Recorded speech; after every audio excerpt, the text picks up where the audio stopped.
So this morning, I am closing out the series, One Hit Wonders. But as you listen to this text this morning, you might think to yourself, there's more than one hit in this miracle. And so it's a challenge for me and for all of us to think perhaps just a little differently about what constitutes a miracle. We'll pick up this morning as Jesus and his disciples are on their way to Jerusalem. There are crowds that follow, the curious, the interested, those who want to see an end to Jesus' ministry. They're all there. They've all heard by this time about the miracles that Jesus has performed, that he has healed men and women, Jews and Gentiles alike, that he has raised a widow's son from the dead, that he has spent a lot of time exorcising the demons that are in all of us.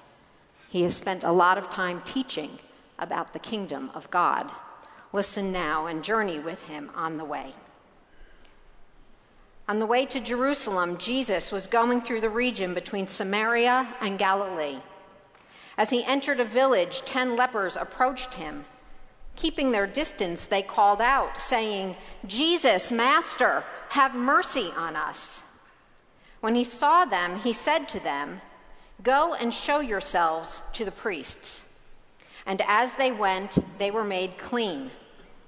Then one of them, when he saw that he was healed, turned back, praising God with a loud voice. He prostrated himself at the feet of Jesus and thanked him, and he was a Samaritan. Then Jesus asked, "Were not 10 made clean? But the other 9, where are they? Was none of them found to return and give praise to God except this foreigner?" Then he said to him, "Get up and go on your way. Your faith has made you well." This is the word of the Lord. Thanks be to God.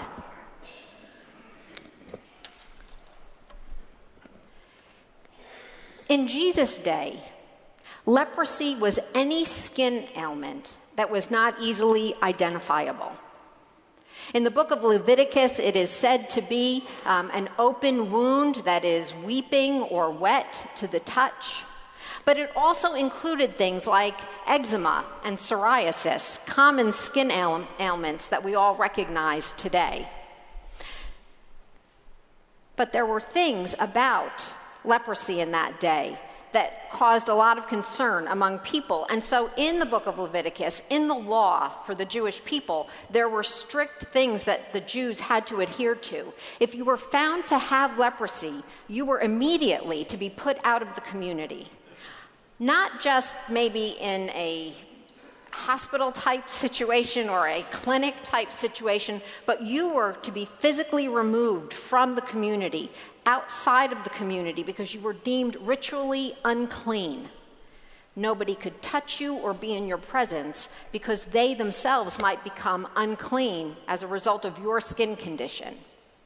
The only way you could return to the community, to your family, to your friends, to your job, was to be looked upon by a priest who would say whether or not you were clean, worthy to return. This morning, we have Jesus encountering 10 lepers. Part of the responsibility of a leper when they were outside the community was to make sure that nobody else got near them or touched them. So the prescribed behavior was, if you were sitting on the side of the road or you noticed somebody coming near you, you would have to yell in a loud voice, "Leper, leper, leper," so that those people would not draw near to you. Jesus sees these 10, and they see Jesus. And certainly by now, these lepers have heard about the things that Jesus has done in Israel. They've heard about his miracles and the power that he carries and his ability to heal people. So instead of yelling about their skin condition, they yell instead, "Mercy, mercy, mercy." And Jesus, without touching them, simply says to them, "Get up and go. Go show yourself to the priest." And on the way, the miracle, all 10 are made clean. It's amazing. One of them, recognizing that he is healed, turns around and runs back to Jesus and falls at his feet and gives thanks and praise to God. Thank you, thank you, thank you. And Jesus looks down at this one, and he is a Samaritan. Now, Samaritans were not really Jews, though they practiced some of the Jewish tradition. But Samaritans were of mixed blood, so they were impure. They were unclean by birth. They were excluded from the temple because of their ethnicity. And he looks down and he says, weren't all 10 of you healed? Have you ever felt the disappointment when somebody who you've done something for, when you've gone out of your way, when you've silently done the things that needed to be done for others, haven't you ever felt the deep disappointment that comes when nobody says thank you? What was Jesus feeling in those moments? Anger? Sorrow? Was he just amazed that only this one came back? And this one that came back wasn't even a Jew. He was a Samaritan, a foreigner. Nobody would have expected that in that day, especially Jesus. I believe that gratitude, our ability to say thank you, thank you, thank you, is really a sign of our spiritual maturity. It says something about the people we are. It says something about the level of deep humility that we carry within us. Because in gratitude, we recognize that we cannot do life apart from other people. That there are others in the world around us, in the community, in our family, who make our lives possible. And this Samaritan shows the depth not only of his humility, but the depth of his own spiritual maturity by falling at the feet of Jesus and praising God, knowing that what he received, he could not have received by his own power. The name for that in the Bible, the real word for that kind of gratitude is called Eucharisteo. Some of you who have studied in the Monday Bible study know what that word is. It's not just simply thank you or thanks a lot. It has a much deeper meaning than that. In the word Eucharisteo is found grace and joy. So it's a fullness. It's like the Holy Trinity of gratitude: grace, thanksgiving, and joy.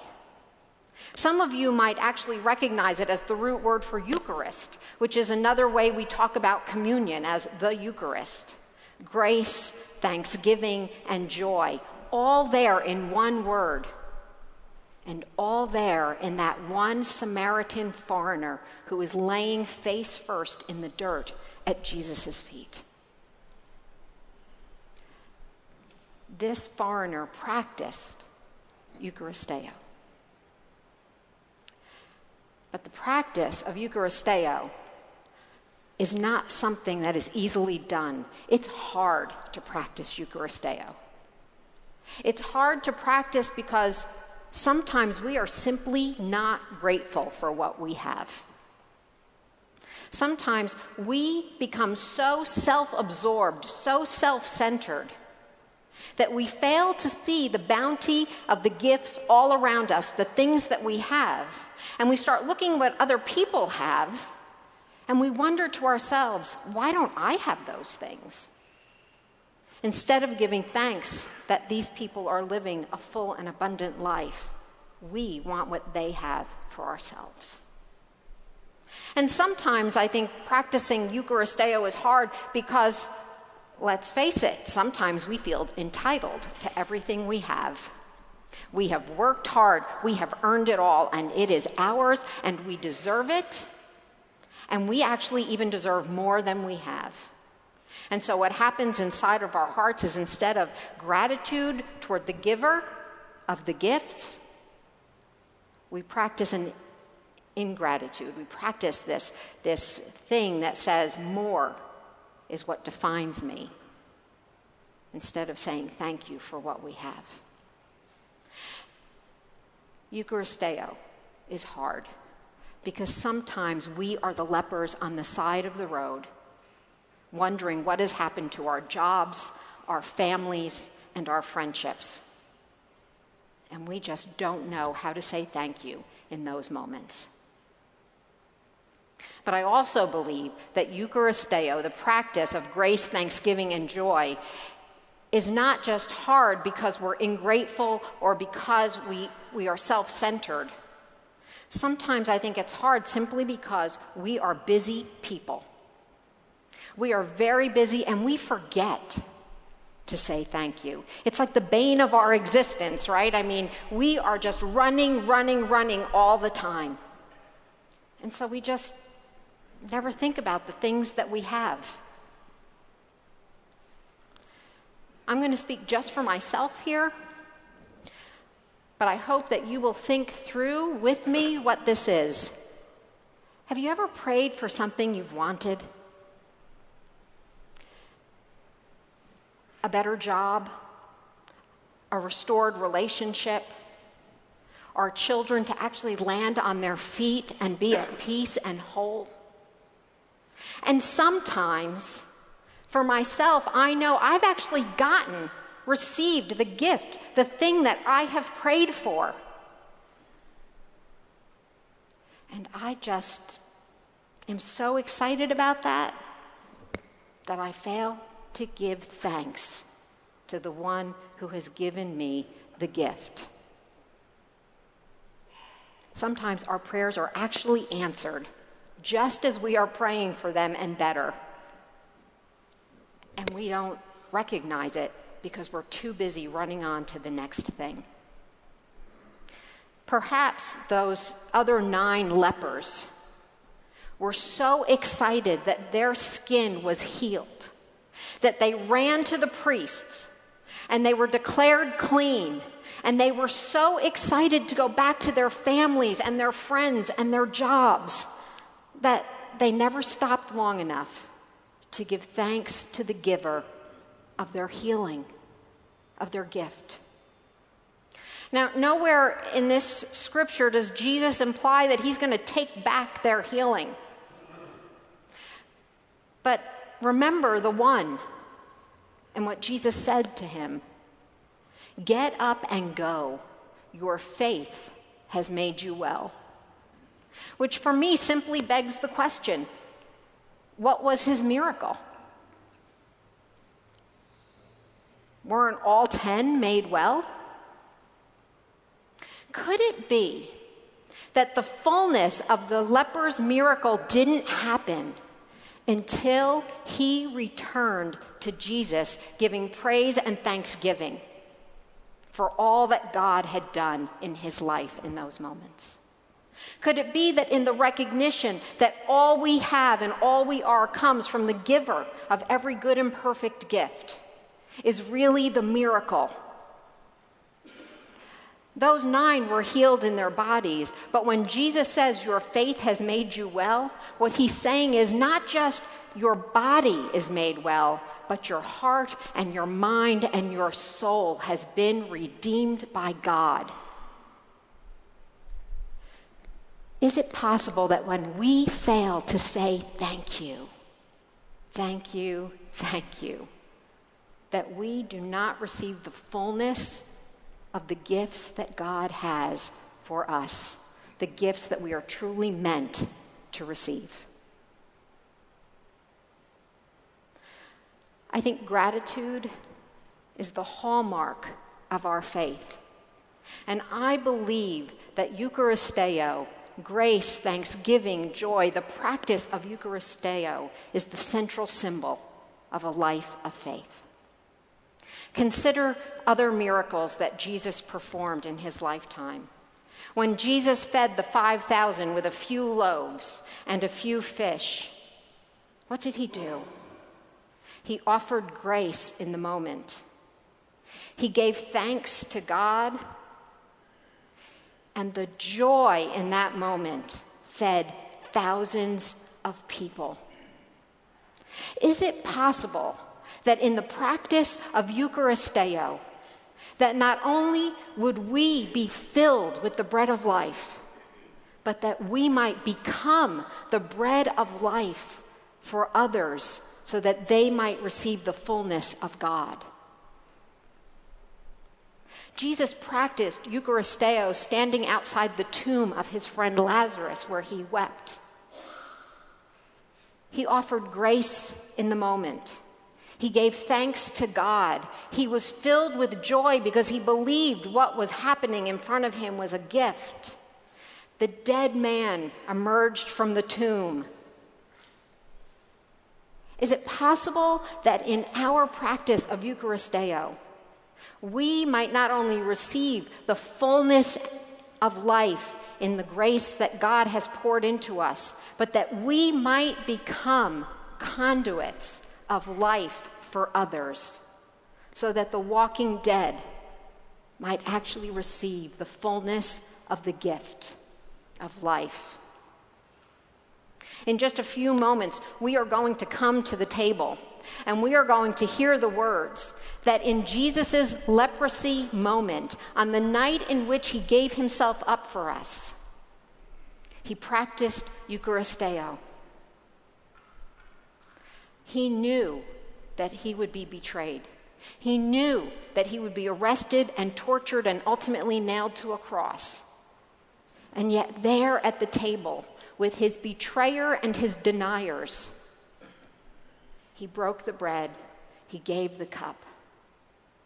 He practiced Eucharisteo, grace, thanksgiving, and joy. Perhaps when we come to the table today, the deniers and the betrayers that we all are, perhaps we will experience the Eucharisteo of Jesus Christ. And perhaps in those moments, we will be on our faces. Thank you, thank you, thank you.